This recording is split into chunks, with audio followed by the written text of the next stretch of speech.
Let me ask you something. Have you ever tried to change a habit like working out or eating better, being consistent, and just couldn't make it stick? Maybe you did it for a few days or even a few weeks, but then you slid right back. The problem probably wasn't your willpower or motivation. It was your identity.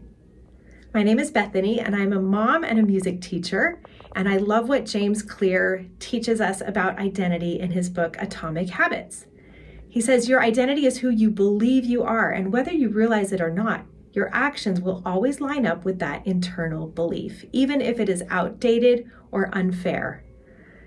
He says every action you take is a vote for the person you want to become. You're not just drinking more water, you're becoming the kind of person who prioritizes hydration. You're not just moving your body, you're becoming a person who takes care of her health. Here's what most people don't realize. The strongest force in human behavior is the desire to stay consistent with how we define ourselves. For years, I thought of myself as someone who tried to be organized.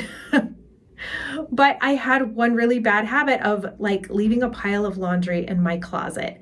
And so about 4 months ago, I determined to end that cycle of leaving laundry for myself to jump over every time I walked through my closet. And I took a couple of hours and blocked out some time and got everything put away.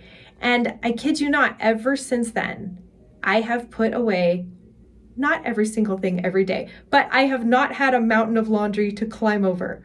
The funny thing for me was I noticed the next day throughout that first week, as I would walk through, I would have that impulse to still jump over that pile of laundry that wasn't even there anymore.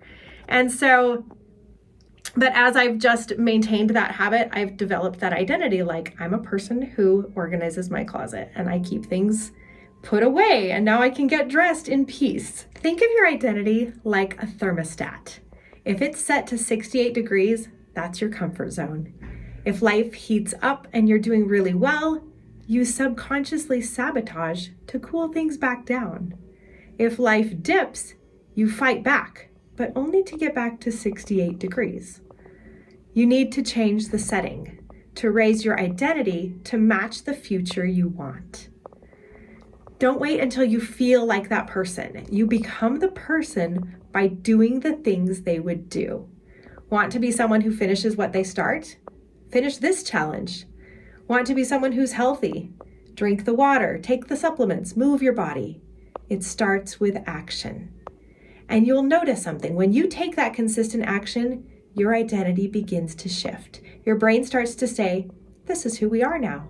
And it gets easier. So here's your mindset shift today. Stop asking, can I do this? And start saying, this is who I am now. You're not trying to be consistent. You're a consistent person. You're not trying to be healthy. You're someone who honors her body. You're not trying to grow a business. You're someone who shows up and serves. You've got this. Start voting for the future you want with every small action. And tomorrow, we've got a really fun story to share with you that brings all this to life in a big way. So here's some things to remember from today. The most powerful driver of behavior is identity. We learned this from James Clear. Behavior that's inconsistent with identity won't stick. Identity shifts happen fastest through repeated action.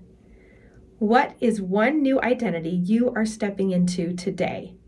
Drop a comment and finish this sentence. I am the kind of person who... Can't wait to see what you write.